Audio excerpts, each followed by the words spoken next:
if someone wanted to categorize us, they would have a really hard time trying to figure out what box we go into.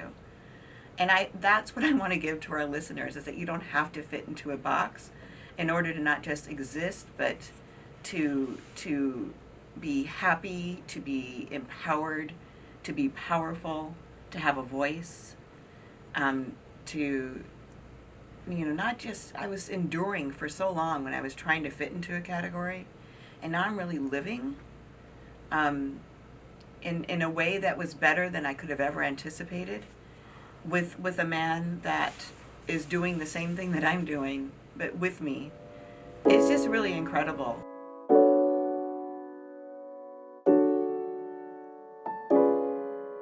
Hi, I'm Laura Cathcart Robbins, host of the Only One in the Room podcast. But today, not only am I not the only one in the room, because my producer, boyfriend, co-host, and Scott Slaughter, who I call Hun, is here as well. Hi, Hun. But we are on the sofa being interviewed by season 1 guest, episode 2, the only celebrity in the room in anger management, Dr. Troy Byer. Hi, Troy. Hi. So glad you came out. Yeah, it's so nice to have you. Thank you. And Troy is doing us the huge honor and favor of coming in to interview us for this very special holiday, the only one in the room, just because you guys have had all these questions about our origin story, how we do things, how it is being a couple who works together, all those things. So Troy is going to guide us in a conversation that hopefully reveals everything you might want to know. Everything. Wow. Ooh, I can't wait. Let's go. I know, right? Okay. I've had dinner with you. This could get crazy. Yeah. That's true. Yeah. Right. So first of all, thank you for the privilege and honor that it is to be interviewing you. Aww. You know, you guys are like the quintessential interviewers. No. And now you've interviewed, and thank you again. So let's jump right in. I want to know your story. You met in rehab, that's where you fell in love. That's great. Can we have some more details, please? Was she standing at the coffee machine and you saw the silhouette from behind and said, ooh, I got to tap that? No. Actually, at that point in my life, I was done tapping shit. I was absolutely tapped out. I was tapped out. I was a wreck. I had just come from Utah. I had spent the last 18 years moving to Utah, building a family in Utah, trying to make it. It was 2008. The recession had hit. I was a fly fishing guy that couldn't make money in a town that I couldn't afford to live in. I was losing job after job. I had 2 beautiful daughters. I had sort of cornered myself into no options. And a friend of mine, a very special friend of mine, had said, I'm not going to see you die this way. And she bought His me girlfriend. my girlfriend at the time, Yes. bought me a ticket. And flew me down to Wickenburg, Arizona, to a treatment center, and walked me through the front door and let me go. And about 10 minutes later, I saw Laura, who I thought worked there at the time. She looked more regal and more sophisticated than anybody else there. And I think that was one of the first things that I was attracted to, was just the way you held yourself. Oh, that's beautiful. And I was mid-divorce. I filed for divorce a few months prior.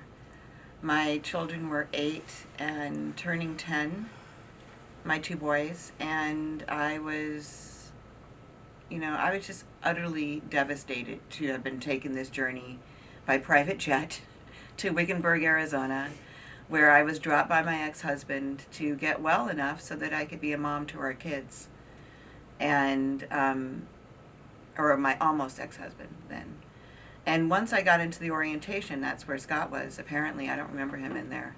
But once I got in there and started hearing the stories of the other people that were there, I was like, oh, hell no. I do not belong here. I have a little pill problem. These people are heroin addicts and drunks. I'm out. And I bolted out of orientation and headed down the path toward where I thought I remembered the office being so I could leave. And I... during that meeting, it was the first time I noticed her. Like, I had seen her, but when she told her story about having 2 kids and being flown down to rehab, I was struck. I was a couple years out of a divorce. I had 2 daughters, and I remember, and I know this sounds so cliche, but I remember thinking I had seen her before and I knew her. But I didn't. and we couldn't have come from more different places at the time. Hollywood, Park City, Utah. And when she got up and left, I actually got up and left the meeting at the same time, which I don't think we were supposed to do. I Were felt you like following her, Scott? I was. I felt compelled to speak to her. And did you do that? Yeah. So I please did. tell me what you did. So imagine Laura is running down the corridor. You're on her heels. What do you say? Hey, you turn around, or what? Like, What how did do you I get I attention? tapped you on the shoulder, maybe? Said You it's tapped fine. me on the shoulder and you said, "I'm really sorry to hear about your divorce." And I thought you worked there. And you were trying to chase me down to come back into orientation, and I was not having you. And you were looking me up and down like, what does this guy want? Yeah. Yeah. And really what happened, to the best of my recollection, because during this whole time, probably the whole 28 days we were there, I cried more than I've ever cried. My memory's really fuzzy. I have blank spots. But what I remember happening is he talked to me about his daughters and how he was there to get well enough to take care of them. And so by the time I got to the office and met with the director, he kind of talked me off the ledge. I came out to stay for a week. That's what he talked me into doing. And Scott was there. I was He's still there. still sitting in the waiting room, waiting Wow. for her to come out. Yeah. Wow. And I just felt sort of compelled to be near her at that time. And it really is interesting because, we think rehab hookup. Like in our community, people joke about that as in the recovery community. But I was really just struck with curiosity when I met you. And again, I felt just like I wanted to be close to her. And I think that her story resonated with me in a very empathetic way. Like, I know what it's like to be where you are. And I had already lost my kids. So I thought, I think when you told me you were about to leave, I was like, oh, you can't do that. If you want your kids, you got to stay here. And that began sort of our relationship. Yeah. I felt like. Yeah, so he became my ally and my best friend in rehab. treatment. Mm-hmm. The detox, I was detoxing from sleeping pills, so there's a rebound effect when you do that, where you're awake. So I was awake for 11 days straight there. And I was under medical supervision, and they were watching me to make sure that I didn't have seizures or anything like that, but I was awake for 11 straight days, and so I was just always up. And Scott would get up early Come meet you. and come meet me to read the paper with me, and he would walk me to, they weren't dorms, what were they? Like where we slept. The They were girls, like the bunks. women slept separately from the men.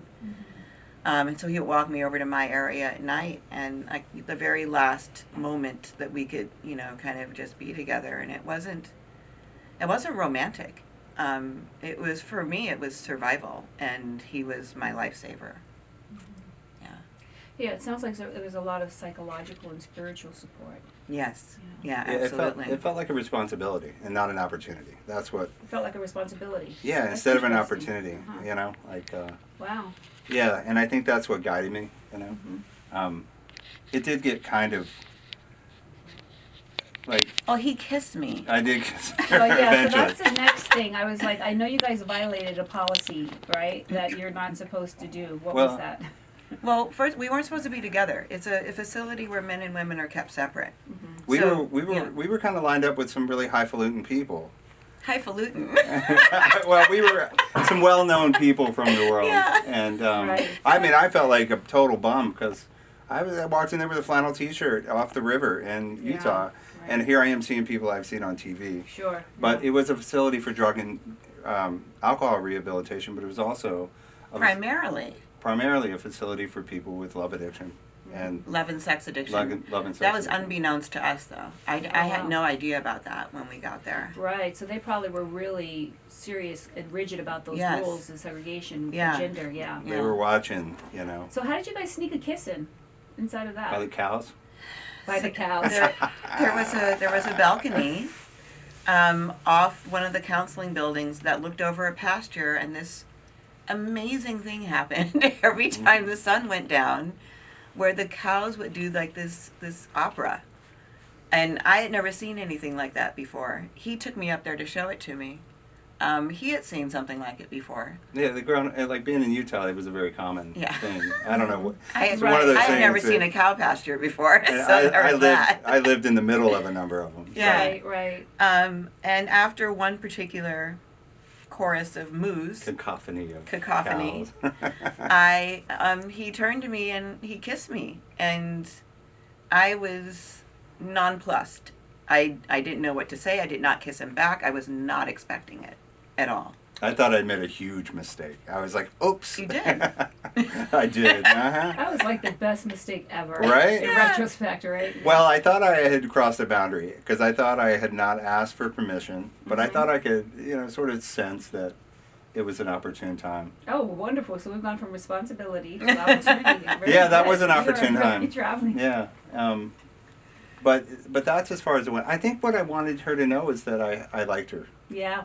Like I liked her, not Like, just liked her. yeah, right. Yeah. In fact, I think that's what I said not long after that. Right. So Scott, when did you realize you liked her? Like not in a responsible way, like an opportunistic way. Like I dig this chick, not like I'm here to save her. Yeah, I don't know. It was somewhere along that friendship. We had a pretty tight schedule throughout the day, and we would cross paths throughout the day. But we would always sit with each other. Mm-hmm. We would Wasn't always, there that moment? There's. I think it was that moment I kissed her, where I was actually like, okay, we're gonna take this Oh, nice. to the next level. But there wasn't a sexual. It didn't have a sexual energy to it. Like that wasn't in my mind. Like I said. Right. When I got there, I was not interested in love. I was not even interested in sex. I was really relieved to be in a place where I wasn't going to get blackout drunk and get arrested. Because that's what my life had been for about 3 years. Mm-hmm. So this idea of getting, I was on probation. I had to go back to court after this. Like this was important for me to make it through this program and do well at it. And the idea of being in a relationship at the time didn't make any sense at all. It did not. But this feeling I had to be near her, this curiosity I had, was more powerful than that. And Right. I felt like a very teetering sort of proposition where I would make it like an attempt to let her know how I feel, but then back off and be like, this is not about just hooking up. I mean, I was 42 years old. You were 39. 39. I was 39. Okay, so Laura, I'm going to ask you the same question. Thank you, Scott. Mhm. What was it about Scott that had you say, "Oh wow, this actually could be something for me"? Like, because I know you had a little more resistance than he did. I think that I was really dependent on him in treatment. I was dependent on his friendship and the feeling that he gave me. I didn't think at the time, oh, this is going to be my relationship. I just thought this is like the best thing that could have happened to me right now, because otherwise I wouldn't be able to get through this. And it was something that I had never had before with anybody. It was this, one of the things about meeting somebody in treatment one of the things about me meeting him in treatment at my absolute worst was that I had no desire to impress him. Like I wasn't trying to look good for him or put on any fronts at all. I was stripped down to my authentic self. And I had no way to protect that image. So the fact that he saw me like that At your most vulnerable. at my most vulnerable Right. and was still interested Present. was really interesting to me. Mm-hmm. And that was something that I had never experienced before. I had never been just who I was with anybody. And I was pretty sure that if I was the way that I was with someone, it wouldn't be a relationship. Right. So I think that's where I was in treatment, was like, oh, he's seen me now. Yeah. So right. this can't amount to anything. Plus the fact that he was this like consummate outdoorsman who skied, went fly fishing, or as a fly fishing guide, mountain biked. Is that what you did? Mountain biking, Yeah. rock climbing, like Rock all climbing. Like the surfing. Midwest dude. Like Yeah. all these things that I have seen, if I saw them on TV, I'd change the channel. Right. And that was my only exposure to them. Mm-hmm. So I just didn't see any way. And he lived in Utah. Mm-hmm. So I wasn't sitting there in treatment thinking this is going to be my guy. But I was thinking this is really nice to be seen like this and appreciated for it as I am. Right. That's great. And so, like, that was the first time you said you really felt being seen and gotten by someone? Absolutely. That's priceless, isn't it? Yeah. Yeah, that's great. Yeah. Awesome. Yes. Yay. So what was the moment for you when you looked at him and you thought, ooh, I might be able to do something with this? Boy, that's a whole big story that I don't know if we have time to get into, but I'll try to condense it. Basically, Scott went back to Utah. I went back to Los Angeles. Scott moved to Los Angeles like a month or two later.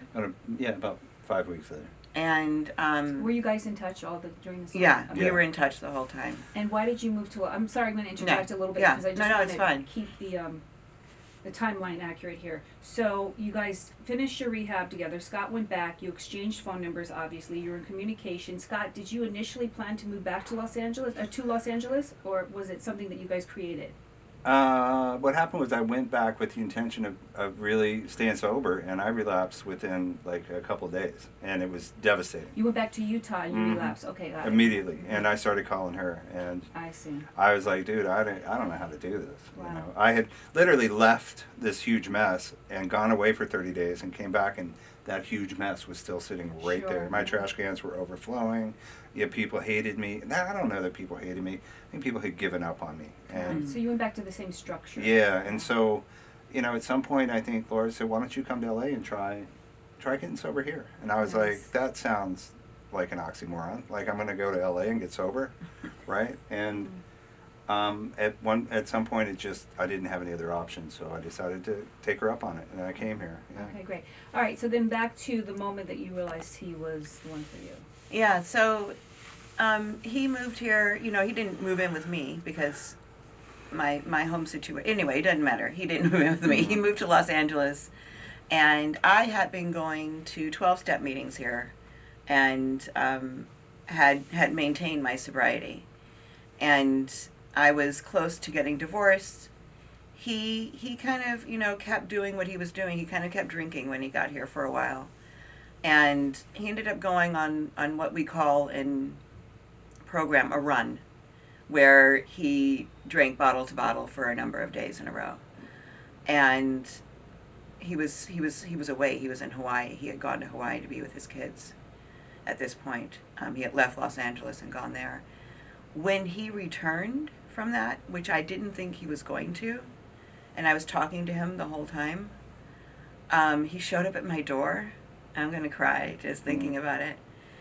He showed up at my door at 5 a.m. He had gotten on a plane, and, you know, I kind of had to just love him from afar, but leave the idea that he was going to get well. And he showed up at my door, and it was just like everything else in the world fell away at that moment. And I just grabbed him, and we hugged for the longest time, and it was on. Like this was my man, and Yeah. if he could stay sober, we were going to be together. That was your moment. That was my moment. Woo, that was beautiful. Thank you. Yeah. That was really powerful. It's a remarkable story. The precursor to me getting to the door was I had just spent 10 days on a run. I showed up at LAX airport at 5 a.m. in the morning. I don't have a ride. I've been arrested while I got arrested again in Kauai. I'm like looking at, you know, probation from Utah. They find out what's happening. I'm going to jail. I'm literally like, what am I going to do? So I walk out of baggage, and this guy in this limo is fending off two people, and he turns around to me and he goes, "You look like you need a ride." Wow. And I go, okay. So I get in his car, and I'm driving up. I'm sitting around going, what am I going to do? I'm looking at losing my kids, losing my house, going to probably prison for a little while. And this guy's driving, and he looks in the rearview mirror, and he goes, you know, you don't have to live like this anymore. Mm-hmm. And the guy was 19 years sober. He had just randomly Wow. picked me up at baggage Yeah. and took me to her door. Mm-hmm. And I got a message from the universe at that moment Mm-hmm. where I was like, okay, bro. Right, I was going to say, yeah. You got to get this now, or you're never going to get it. So then, when she opened the door, and I had made such a travesty of this opportunity to go see my kids, and I was loved anyway. Yeah. I was Right. like, Unconditionally, this is yeah. not going to happen again. Right. You know, That's beautiful. this is something I have to. I was just smart enough to figure it out, and that's really when we began really taking care of each other at that point. And she took care of me for a Isn't while, that interesting? Because you took care of her in rehab, Yes. Mhm. and then she Yes. took care of you. which is, Wow. I Yeah. think, what real relationships. It's one of the things I've learned. To reciprocate. Yeah, so that's that beautiful. it's this ebb and flow of life that we Yeah. are there for each other. It's rarely this homeostatic place where we're both good. We both Yeah. kind of need each other. You know, I find the most powerful relationships are the ones that have the agreement that I'm going to take care of you. Mm. And it doesn't Mhm. have to be verbalized. It can be inherent in just the way you are. Mm. Yeah. But like through thick and thin, I'm going to take care of you. Mhm. And that's powerful. And I think you guys have that silent agreement. You know? Yeah. That's who you are for each other. So, congratulations. Thank you. Awesome. Well, we had no idea. I think also, I felt this attraction and this feeling for her that my brain just still to this day Yeah. is trying to make sense of. Well, that's why we talked about pheromones. I mean, I'm really big on pheromones, and people are like, "Oh, why are you talking about pheromones?" Because I think it's like the spiritual attraction. It's like a spiritual magnet. So please say more about that unexplainable. Well, I don't know that much about it. I mean, I think. So you know, pheromones are a scent. Dogs smell each other Yeah. before they actually procreate, and they want to make sure that they're not going to create, that they don't have a mutant gene, right? So, based on the compatibility of the smells, if they smell That's well so funny. together, then they co-create. So there's energy smells that you can have for another person. Energetically, you are smelling her. Well, Laura loves to smell my ears. I I was do. going to say next. I was going to ask next. Is Like, there loves a, it. Okay, Yes. good. Yeah. So you guys, your pheromones He are really And loves it's so it. funny, and it's so funny because I think that we learned about that as we went along. Like I was telling her in the car that there is nothing to me that I object about her that I object. There's nothing. Uh-huh. The way she smells, the way she looks, the way she, like everything. And I think that does boil down to sort of that biological Yeah. acceptability. You know that The compatibility, that yeah. it fits. Right. Yeah. That's great. I love that she smells your ears. That means that you guys would have pretty babies. No. We would have Yeah, we would had have. pretty babies. Yeah, that's awesome. We talked about Yeah. it for a minute, right? Yeah, for a minute when you were 39 and I was 43. Yeah, and we had That was Yeah. a minute. That Well, was a That minute. minute's up. we had Yeah. 4 other kids that we had to deal with. Yeah. All right, awesome. Okay, so then what happened then? Please, you hug at the door. You guys, by the way, you're just answering all my questions Oh, good. naturally. So thank Good, you. You're yeah. just so easy to talk to. So, okay. Well, I just wanted to say also, because this is part of our story that I do like to tell for people who think that was it. Like we fell in love with that, but we got to know each other for 6 years before we moved in together. Wow. After that moment, we lived separately. I finished getting divorced. I took care of my kids and raised my children. He was a dad to his daughters. And did you get an yeah. apartment here or a place here? I went to sober living. Oh, So we okay. came up actually with a batting order, is what else. Yeah, that's So right. this is what Yeah. kept us in line. Great. Because we both decided that after that event in Hawaii, that like just loving each other wasn't enough, right? Like that wasn't going to keep us sober. So the batting order became sobriety first. So we always put that in front of everything. Family second. So our kids, Our respective families. yeah, and our mothers and fathers and families come each those outweigh us, and then everything else, including us, is third. And we always, whenever things get confusing, we go back to that batting order, and it seems to keep us right. So you guys co-created this. Yes. We heard it. No, we didn't. Okay, we co-created. We co-created it. Like, so did you intentionally sit down and write this out? We said it to each other. Okay, great. Yeah. Yeah, so it's a verbal agreement. Yeah. Yeah, nice. Yeah, and it kind of always just gets us right. You know, I think when we try to put us first, it becomes too complicated, and it becomes too emotional, whether it's good or bad, right? Either way, if you're too emotionally involved, it's hard to make a rational choice. But by putting the sobriety thing first, and that's what allowed me to move into an apartment, it allowed her to take care of her family. At the time, my father was dying, my mother would die 7 years later, so I needed to be 100% available for them. My kids were growing up in Vermont. Like, had I put her first, none of that would have, like, I would have put all that second. And Right. I think I would have been left feeling even shorted, you know? Yeah. And I think in a really practical way, what it meant for me was that my 12-step meetings came first and all that work came first. Mm-hmm. And then my boys came second, as did my parents. And, then everything else is third, including him. But, like, if he had something to do that had to do with his recovery or his daughters or his parents, I knew automatically I don't get in front of that. I don't get in the way of that. Mm-hmm. So it made it really easy for me Right. not to be jealous of time spent, elsewhere, or be envious or be resentful. It was just like, oh, this is the batting order. Yeah, right. He's doing what we agreed to Right. do, and it was relieving to have that. Yeah. It still is, right? It is still relieving. We still need yeah. that. Very clear line of communication. Yeah. Yeah, that's Mhm. wonderful. Yeah. That's awesome. Okay, so you guys worked it out you worked on your sobriety and you were doing what you were doing. Okay, so in that 6 years that you were together, I'm sure it wasn't all like, beautiful, fabulous, great. So I want to know about some of the challenges outside of the sobriety that you had to deal with as a couple, right? Because I think it is our similarities that bring us together. You guys were both going through recovery. That was your similarity, and you both are parents. There are a lot of similarities. But I think it's the ability to lovingly embrace the differences that keep us together. So I'd like to look at some of your differences that you guys had to work with and how you found a way to bring an unconditional love to that. I'll start. Fire away. I'm down. Because our biggest difference is the biggest reason I love you, and it's my biggest challenge with you. Which is that I'm someone who wants to order the check and the entree at the same time. I do not want to spend time at the table. I want to walk fast. I want to drive fast. I want to get there fast. I am not in the moment. I don't care. I want to get to the next thing. And I'm like, hurry, hurry, hurry, let's go. Scott and I used to walk our dogs, Venus and Serena. Shout out to them. Venus. Serena. If they're listening. That's cute. And we used to walk them, and I would just be, walking at a brisk pace and talking along. And then all of a sudden he wouldn't be next to me, and this man would literally he would have stopped to smell the roses. And Laura, come here and look at this. Like, he sees trees when they're turning in the fall, and he wants to, like, stop the car and admire the beauty of the changing season. It's going off. That's what he calls it. That tree's going off. Mm-hmm. Look at it. And I will have never noticed the tree. I would have never smelled the flower.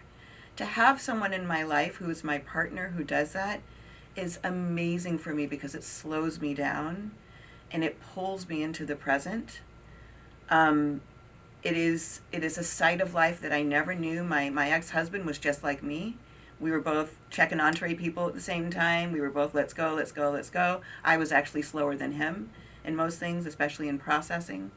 But with Scott, it is absolutely the other half of what I need in this in order to be grounded and centered and present.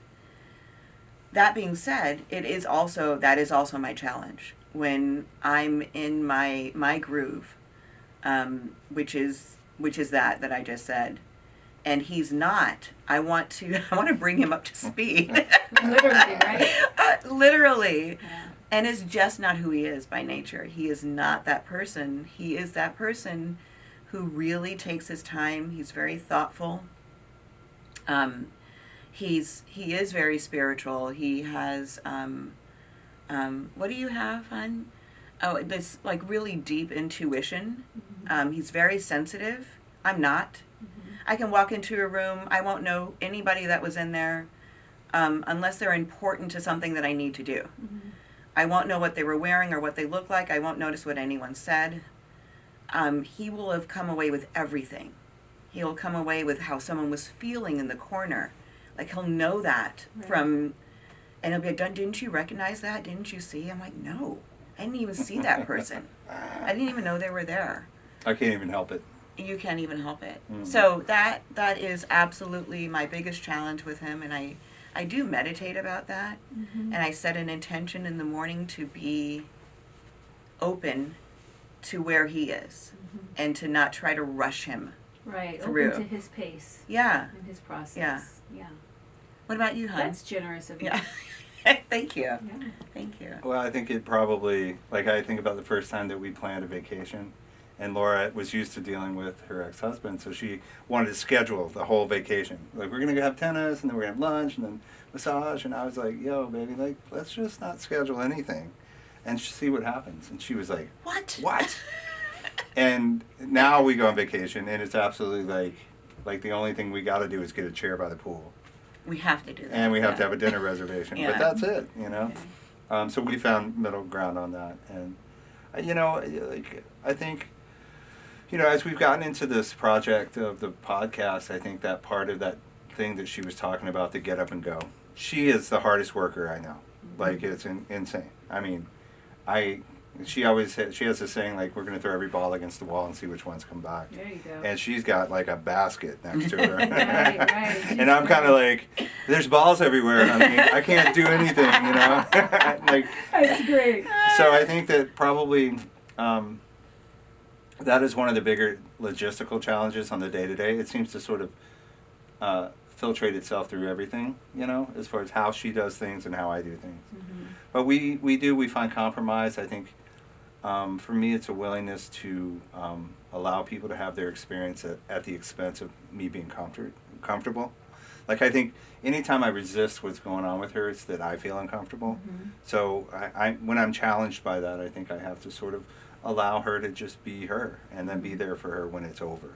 Right. Um, And what differences do you see in Laura that you've had to bring love, unconditional love and tolerance to? Because you're sort of piggybacking on what she was talking about with the pacing and the processing, right? So, yeah. but I'd like to know if there's something specific for you. Careful now.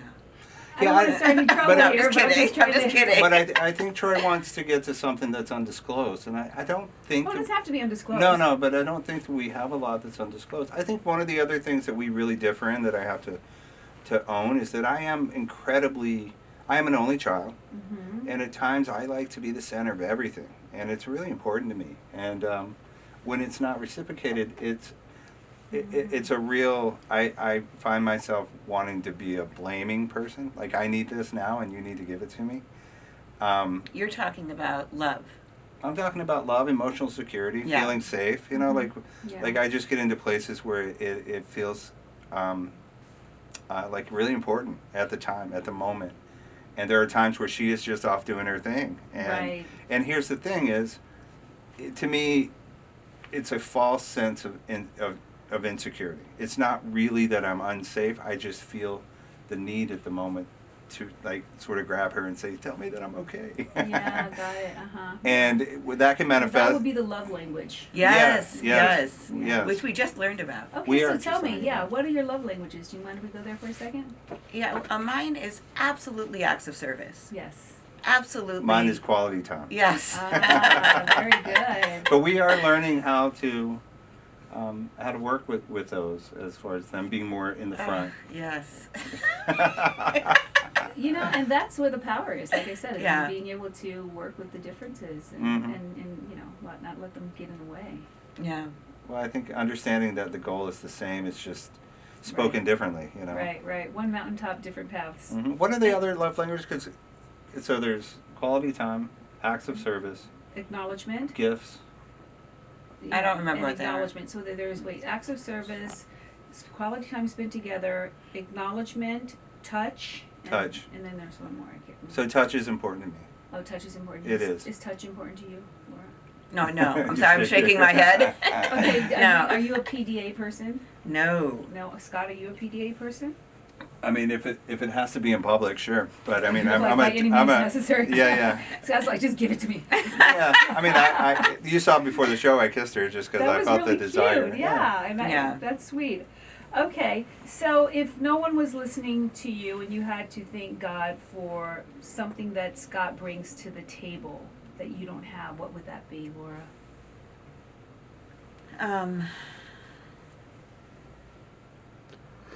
Gosh, you know, I think it goes back to that thing that I first recognized when we met in treatment 11 plus years ago, which was that, and I do think I don't really believe in God, but I do So thank the universe Yeah, universe. Yeah. for this all the time, and I'm grateful for it, and I set that intention to be grateful for it. In the morning is that I get to be myself, and this man loves me just as I am. In fact, it's not like a tolerating love, but he cherishes me as I am. And I know how rare that is. I understand how rare it is. I talk to people. I don't know very many people who have that. So that is the thing that I am absolutely appreciative of and grateful for. That is how I try to connect with him, even though the way he wants to connect with me is sometimes different. Like, for me, if I'm sitting in bed next to him on my laptop, we're connected. And That's in her mind. in my mind, parallel play is connecting Right, for like, me. You're touching his leg. Yes, yes. Yes. Yeah. But he wants the computer off and me to look in his eyes. So that's, that's what I have to give back to him. But either way, I feel, I guess safe is the word, or secure, in a way that I didn't even know was possible. Yeah, I'm also hearing that he brings a certain level of intimacy. Oh, yeah. Right? Because Yeah. I'm looking for what's the compensation. Because when we Yeah. come together, I like to think we're whole and complete on our own. But when you're coupled with someone, it becomes a different kind of wholesomeness, right? Yes. Because they actually can compensate for that which you're lacking in. Yes. And so that's what I'm trying to get to with this question. Is like, what is it that may be missing in you that's present in him that has it whole for you? That is absolutely And it. maybe it's the intimacy. It is, no, it's not even maybe. Oh, It is, is the yeah. intimacy. That's Yeah. beautiful. Oh, Yeah. so he brings that, and that He brings completes that. it for you. Yeah, and I would think, like, I could go the rest of my life without intimacy and be fine, except for my kids. Right. Like, my kids and I have this incredible intimacy, Mm. but I feel like that's the only place I need it. Right. But with him, it's different, and it's wonderful, and it's something I forget about, and he brings it in, Nice. and then I can embrace it then. So that's the gift that he brings to the relationship. It absolutely is. Oh, Yeah. Good job. Yeah. That's what you're getting for Scott. Christmas. Intimacy. That's what I always wanted. Okay. Well, and you know what's interesting, as a man, hearing the word intimacy, I always think, I think most men attach that to sex. And Right. what I've learned is intimacy is that thing, that ability to just be loved for being yourself. Yeah. And I think men confuse it and lack it because of that confusion. But I absolutely think that intimacy, to me, I directly correlate it with emotional security. It's safe. Yeah, You know what I mean? And yeah. we have it with our kids and our families, but I think it's hard to develop with other human beings. So, like she said, when you get it, it's like, yo, I don't want this to go away. Yeah. How do I keep this? Right, You know? right. It's worth fighting for. Yeah, Yeah. it's worth changing for. Yeah. That's the fight. Absolutely. You know. That's the fight. Yeah, Yeah. Right. So now I ask you the question I asked her. Like, what does she bring, right? That compensates for something that might be missing in you. Well, the one thing that I think I've come to really count on in love and is her loyalty. Like, I think honesty and trust for me is so valuable, and so I don't know. People don't. It's almost transparent, non-transparent. Like, I just don't. I think people play with it in a way that it's not really true to the word anymore. There's levels of it, but trust and loyalty is, being loved for smelling the flowers. Mm-hmm. Like, how do I tell people what that means to me, and what value, what level that means? Right. The other thing is just, she's always got my back. Like, no matter what, if anybody seems like they're going to hurt me or take advantage of me or put me in a position to be compromised, she is the first one out in front of the group to fight for me. Almost to the point where I have to be like, baby, I got this. Right. But at the same time, what it does is it allows me to be more confident in who I am. And, I'm an only child who's lost both parents. And, that,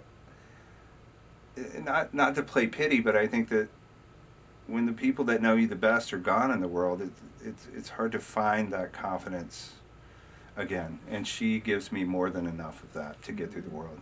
This whole podcast and this producing thing, I would have never done on my own unless she thought I could do it. And I stepped into it thinking, if she thinks I can do it, I can do it.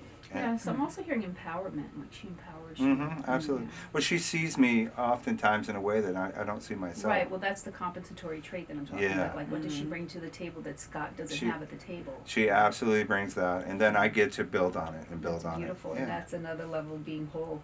Okay, so since we went in the direction of the podcast, and let's look at that, like building it together. What did it look like? How did it happen? Were you in bed one day and you said, I'm going to create a podcast? Like, just tell me about that. Well, it happened because I wrote this article that for the Huffington Post, and it went viral. The messages I got back happened during the time that I was taking a podcasting class at the Writing Pad. Shout out to them. I love the Writing Pad. And I had to come up with an idea for a podcast in that class. Okay. So I came up with all these messages that I was getting back, that I got back after the article went live, were hashtag the only one in the room. Because I was the only black person at this 600-person writers retreat where everyone was white. Right. And so that seemed like a natural name for the podcast, but I didn't know that I was actually going to do a podcast. I was doing it for this class because I had never listened to a podcast. Mm-hmm. And I wanted to know more about them because I was building my author's platform. Nice. So I ended up, a friend of ours, Josh Levine, who's been a guest on the show, he's been a longtime friend of mine. Shout out to him. He's always connecting me with people, and he connected me with Allison Marino, who is the CEO and founder of the podcast network that we're on, Lipstick and Vinyl. Christina Barcy, our executive producer, was with Allison at the meeting that we had. And we were in bed, Scott and I turned to him and I said, if I do this podcast, because it looks like it actually might happen, you should produce it for me. Mm-hmm. And he said, well, what does that mean? And I said, yeah, exactly. Well, I said, it's just basically doing all the stuff I don't want to do. Yeah, there you go. That's what I do anyway. And that is what you do anyway. Exactly. Awesome. Yeah, so that's how that came about. That's a great story. And so Yeah. you guys just took the necessary steps to make it happen. Yeah. How has it been working together? What's that experience been like? For me, it's been amazing. Mm-hmm. It goes back to my parallel play thing that I like. Mm-hmm. Like, I like working with him. I feel like we're connected because we're doing the same thing in the same places at the same time. He really does take care of all the stuff that I wanted. Like, you know, when you go on www.theonlyonepod.com, that's our website.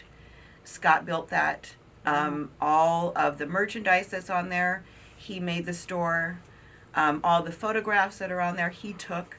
Yes. Great. All that stuff that I don't know how to do.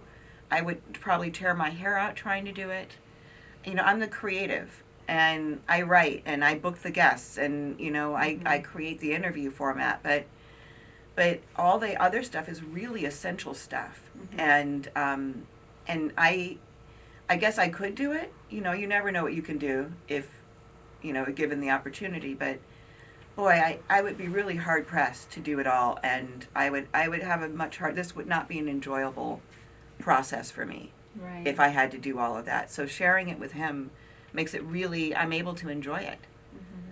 And yeah. That's great. Wonderful. And Scott, how's it been for you? It's been amazing. It's hard, it's challenging, it's not my thing, you know. Mm-hmm. I just got back from a week in Mexico and I surfed every day, and that's kind of my thing. Mm-hmm. Like, I really enjoy that space. And but what I do notice is that it challenges me in a way that I really internally and deeply want to be challenged. Mm-hmm. I just don't want it externally. I don't like to be uncomfortable, and I don't like to do things that I don't know until I see the result, and then I like it. So you really had to get out of your comfort zone. I have, yeah. I have. And you know, one of the interesting things is what she was saying about, you know, that intimate time and working together and the parallel play thing has been, I have a real hard time separating the work time from the intimacy time. Mm-hmm. One of the most challenging things, I think, is sometimes I will throw myself into work thinking that will qualify as intimacy time. Yeah, right. You know, like I'll do a project for her thinking if I do a good job on this, she'll be really happy. Right. And then I'll be confusing that with the time that I really just want her to put the computer down and pay attention to me. Right, sure, yeah. Yeah, and I've had to really draw a line between like this is work and this is us, and that line is mostly for me, but I think she sees me do that, and we have been more committed to work than we have been to our personal time. I think for the last year, and that's okay. This is new for us. Right. And one more thing I'll say about this, I knew that when we started this project that I had a choice. Like I could let her do this, and then I could be resentful and go do whatever, to go do my Hawaii or whatever, go be in the sun and be happy with that. Or I could get on board with this and help her create something and be a part of it that way. Right. And I remember thinking to myself that, I think where we're headed with this thing is my understanding of love is that it's a giving thing. It's not a getting thing. Sure, yeah. And so I saw this opportunity to be a part of the podcast as a way to give and lift her instead of for me to get something out of it. Well, then here you go, acts of service, Yes. which is her love language. It Yes. is. It absolutely is. That's really awesome. Yeah, and that is what's made it work. Even though sometimes, like I said, you can ask these guys in the studio, I come in kicking and screaming when the traffic sucks, or I'm uncomfortable, or but I always get through it, and I always find that it's rewarding on the other side of it. And like when I look at, like this morning, I was looking at the pictures of our website, The Only One Pod, and I was really proud of this catalog of guests that we have. It's Yeah, you guys should be proud. It's been amazing. It's cool. So we're going to wrap it up, and I just want to end on one question for each of you. Okay. Given how well you know each other, if you had to make one wish come true for each other, what would that wish be? Yeah, that's a brutal. If you can make one wish come true for Scott, Laura, what would it be? And Scott, if you can make one wish come true for Laura, what would it be? I don't know if this is the answer, but the first answer that came into my head would be to make it so that he is able physically to surf for as long as he wants to be able to. Oh, that's beautiful. Yes. Yeah. So that he's physical fit and capable. Yeah. That's beautiful. Well, thank you, honey. Wow. You're welcome, honey. Yeah. Okay, Scott, what's your wish for Laura? Oh my goodness, I'm terrible at these things. It's like buying a Christmas present without knowing what you want. You want my list? I do. I want your list. No, that's cheating. You're cheating. I like to cheat. I like to cheat. I do. He does. I like He does to like to cheat. Contextually in this conversation, that's not a great statement. Right. Right? Right? I think I don't know if this is even possible, but given the role that I found in your life, it would be for you to not suffer at all. Ever. Ever. Yeah. But Oh, honey. Oh, that's going to make me cry. Oh, That's it. yeah. Thank you, honey. I know that's impossible. Yeah. So I guess I see my job is to minimize that in your life. Yeah. Thank you, honey. Love you. I'm trying. Okay, we're all crying now. Okay. Okay. That's beautiful. Mm-hmm. Do we have time for one more question? Yeah. Okay. What? I also just want to make sure that we have time for you to talk about Mindology Fitness at the Oh, end. don't worry about that. No, I do. Okay. Just a little bit, okay? We're at 11:30 right now. Okay. So what is your gift that you want what do you want your show to serve as a gift to humanity? What's the gift you want to give your listeners? Do you know what I mean? I think that, the only one in the room is it's a category of someone who doesn't have a category. Do you know what I mean? Like, they're the only person. Really, if you feel like you're the only person in the room, you're the only one who doesn't fall into the category that you feel like everyone else does. You've been othered. You've been othered. And, Scott and I, our relationship really defies a lot of categories. We're not married. We don't have any plans to get married just because we really love everything as it is, and we don't see any reason to make a contract, a legal contract for that. One of the best things about being with Scott is that I don't have to be. I'm only with him every single day because I absolutely love him and I want to be with him. A contract might change that. So we don't want that. And we're an interracial couple. We have extremely different backgrounds. So if someone wanted to categorize us, they would have a really hard time trying to figure out what box we go into. And that's what I want to give to our listeners, is that you don't have to fit into a box in order to not just exist, but to be happy, to be empowered, to be powerful, to have a voice, to, not just, I was enduring for so long when I was trying to fit into a category, and now I'm really living in a way that was better than I could have ever anticipated, with a man that is doing the same thing that I'm doing, but with me. It's just really incredible. So that's what I want to offer to the listeners, is that you can be whatever you are, and you can find a connection with someone else because there's someone else that has that story. Mm-hmm. You're not alone. You're not alone. Yeah. You are not alone. Oh, you knew you wanted to sing. I'm with you. Exactly. Yeah, I think, and I'll just say on the end of that is that I think that like Laura was saying, like on paper and externally we couldn't be more different. But the more we shared our stories and the things we've been through, the more commonality, the more common ground we found. Like I don't think the human spirit is that different. I think that the stories we live are different. But I think that the beauty of this podcast is that the stories allow people to find commonality, and I think that feeling like the only one in the room and telling that story allows other people who've isolated themselves to then be a part of something. It offers hope, Yeah. And I think that's what we would like to continue to allow people to be a part of, is that they aren't the only ones in the room. Other people have horrible things happen and they get through it, and good things happen to people too. Yeah. And we get to do it all together.